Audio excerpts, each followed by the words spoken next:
जय हिंद दोस्तों।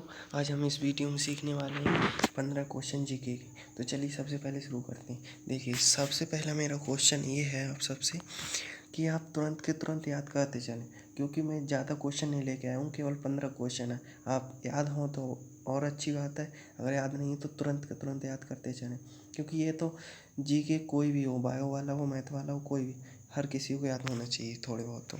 ठीक, तो चलिए पहला क्वेश्चन मेरा है, वर्तमान समय में कुल कितने महाद्वीप हैं? वर्तमान समय में कुल कितने महाद्वीप हैं? तो 7। कितने हैं? 7, यानी कि 7 महाद्वीप हैं। वर्तमान समय में कुल कितने महाद्वीप हैं? 7। तो इससे पहले वाली वीडियो में मैं बता चुका हूँ, और आपने नहीं देखी तो उसे भी देख लेना। चलिए अगला क्वेश्चन है, सबसे बड़ा महाद्वीप कौन सा है? अभी आपने इससे पहले वाला क्वेश्चन देखा था कि वर्तमान समय में कुल कितने महाद्वीप हैं? तो 7। लेकिन उन 7 में सबसे बड़ा महाद्वीप कौन सा है? तो सही क्वेश्चन है आपका एशिया महाद्वीप। कौन सा है? सही उत्तर आपका क्या हो जाएगा? एशिया महाद्वीप। एशिया महाद्वीप। देखिए एशिया महाद्वीप पर ही सभ्य मानव बना था। सभ्य मानव कहाँ बना था? एशिया महाद्वीप पर। देखिए सबसे पहले मानव आया था अफ्रीका महाद्वीप पर, लेकिन वह सभ्य नहीं था।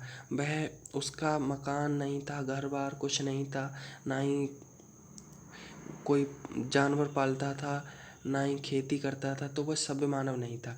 तो एशिया महाद्वीप पर आया तो वो सभ्य मानव बन गया। तो उसने एशिया महाद्वीप पर ही आकर उसने खेती प्रारंभ की करनी। चलिए अब अगला क्वेश्चन है, गतिशील महाद्वीप किसे कहते हैं? तो देखिए गतिशील महाद्वीप कहते हैं अंटार्कटिका महाद्वीप को। किसे? अंटार्कटिका महाद्वीप को। क्यों कहते हैं? क्योंकि इस महाद्वीप पर सिर्फ और सिर्फ बर्फ़ पाई जाती है। यहाँ ना कोई मनुष्य पाया जाता है, कुछ नहीं, यहाँ बर्फ़ पाई जाती है यहाँ पर, इसीलिए बर्फ़ पिघलती रहती है, इसीलिए इसे गतिशील महाद्वीप कहते हैं। क्या कहते हैं? गतिशील महाद्वीप, क्योंकि यहाँ बर्फ़ हमेशा पिघलती रहती है। यहाँ पर भूकंप भी नहीं आता है, यहाँ बर्फ़ है इसीलिए। और यहाँ पर कुछ नहीं, कोई रहता भी नहीं है, कभी कभी के लिए वैज्ञानिक लोग सर्च करने के लिए पहुंच जाते हैं बस, और कोई यहाँ रहता नहीं है। चलिए अगला क्वेश्चन है, सबसे पहले मानव किस महाद्वीप पर आया था? तो इस अभी पहले बताया मैंने 2 मिनट कि सबसे पहले मानव किस महाद्वीप पर आया था? तो अफ्रीका महाद्वीप पर आया था। लेकिन यह सभ्य मानव था? नहीं था। तो क्वेश्चन अगर कोई यदि ये पूछता है कि सब सभ्य मानव सबसे पहले किस महाद्वीप पर आया था? तो सभ्य मानव आया था एशिया महाद्वीप पर। लेकिन आपसे यदि कोई ये पूछे कि सब मानव सबसे पहले किस महाद्वीप पर आया था? तो एशिया महाद्वीप पर। और सबसे पहले मानव किस महाद्वीप पर आया था? तो अफ्रीका महाद्वीप पर। अफ्रीका महाद्वीप पर मानव आया तो वह सभ्य नहीं था। चलिए अब अगला क्वेश्चन है हमारा, सबसे छोटा महाद्वीप कौन सा है? देखिए अभी आपने देखा था, सबसे एक क्वेश्चन था सबसे पहला ही कि सबसे बड़ा महाद्वीप कौन सा है, तो ये है सबसे छोटा महाद्वीप कौन सा है? तो सबसे छोटा महाद्वीप है ओशिनिया। कौन सा महाद्वीप है? ओशिनिया। और सबसे बड़ा महाद्वीप कौन सा था? एशिया। और सबसे छोटा महाद्वीप कौन सा है? ओशिनिया। चलिए अगला क्वेश्चन है हमारा, मानव जाति का पालना किसे महाद्वीप को कहा जाता है? मानव जाति का पालना यानी कि मानव जाति का पालना, सबसे पहले मानव कहाँ आया था? ये मतलब घुमा दिया ये कोई इस क्वेश्चन को, लेकिन उत्तर इसका क्या है? अफ्रीका महाद्वीप को। मानव जाति का पालना किसे कहा जाता है, यानी कि किस महाद्वीप पर आया था सबसे पहले? तो अफ्रीका महाद्वीप पर आया था। किस पर आया था? अफ्रीका महाद्वीप पर।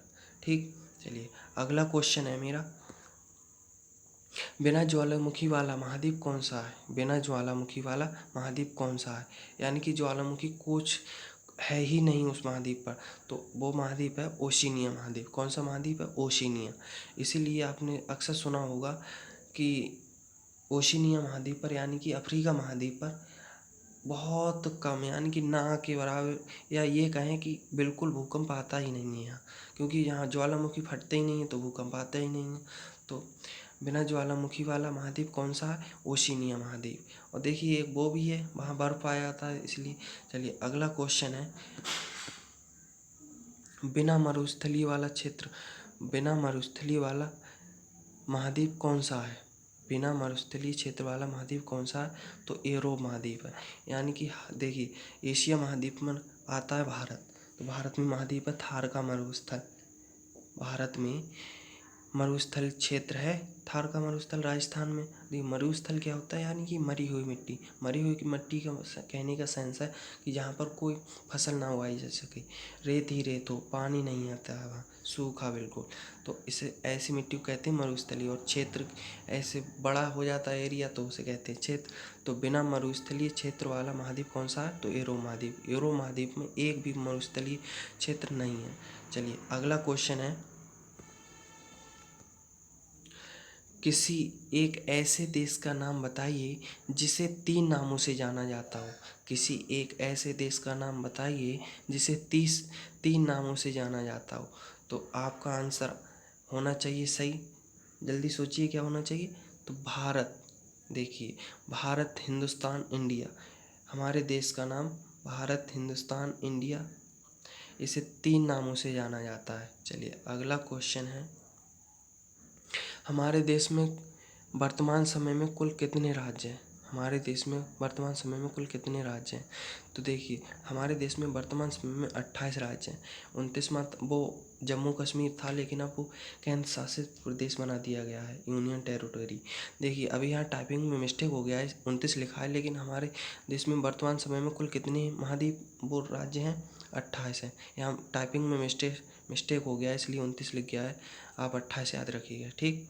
चलिए अगला क्वेश्चन है, हमारे देश की राजधानी कहाँ है। तो हमारे देश की राजधानी कहाँ है, जल्दी बताइए जल्दी, ये तो सबको याद होना चाहिए। चलिए कौन सा है, कहाँ है, नई दिल्ली, नई दिल्ली। अगला क्वेश्चन है हमारा, उत्तर प्रदेश की राजधानी कहाँ है। ये भी अक्सर लोगों को पता ही होगा, चलो आपको भी पता ही होगा, कहाँ है, तो लखनऊ। कहाँ है, लखनऊ। चलिए अगला क्वेश्चन है, भारत का सबसे बड़ा क्षेत्रफल वाला राज्य कौन सा है। यानी कि क्षेत्रफल की दृष्टि से भारत का सबसे बड़ा राज्य कौन सा है, तो राजस्थान है। कौन सा है, राजस्थान है, राजस्थान। अगर आपसे यदि कोई ये पूछे कि जनसंख्या की दृष्टि से भारत का सबसे बड़ा राज्य कौन सा है, तो उत्तर प्रदेश है, ठीक। चलिए अब अगला क्वेश्चन है, भारत का सबसे अधिक प्रति व्यक्ति आय वाला राज्य कौन सा है। यानी कि भारत का सबसे अधिक प्रति व्यक्ति आय वाला राज्य कौन सा है, तो वह है गोवा। कौन सा है, गोवा।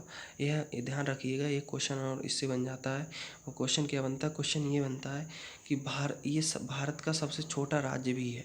कौन सा है, यदि आपसे कोई पूछता है कि भारत का सबसे छोटा राज्य कौन सा है, तो भी गोवा है, लेकिन भारत का सबसे अधिक प्रति व्यक्ति आय वाला राज्य भी गोवा है। चलिए अगला क्वेश्चन है, हमारे देश का राष्ट्रीय वृक्ष का नाम क्या है। हमारे देश की राष्ट्रीय वृक्ष का नाम क्या है, तो वह है बट का वृक्ष। क्या है, बट का वृक्ष। आंसर क्या हो जाएगा, बट का वृक्ष। चलिए अगला क्वेश्चन है, भारत में सबसे पहले सूर्य की किरण किस राज्य पर पड़ती हैं। भारत में सबसे पहले सूर्य की किरण किस राज्य पर पड़ती हैं। चलिए इसका आंसर होगा, देखिए भारत के पूरब में कौन सा राज्य स्थित है, तो वह है अरुणाचल प्रदेश। और पूरब में ही सूर्य निकलता है, तो सबसे पहले किस प्रदेश पर किरण पड़ेंगी, तो अरुणाचल प्रदेश पर। किस पर पड़ेंगी, अरुणाचल प्रदेश पर। चलिए अब अगला क्वेश्चन है, चलिए आज का वीडियो यहीं तक रखते हैं। आप पूरी वीडियो देखने के लिए आपके लिए धन्यवाद, थैंक यू, जय हिंद। नेक्स्ट वीडियो में मिलेंगे, तब तक के लिए जय हिंद।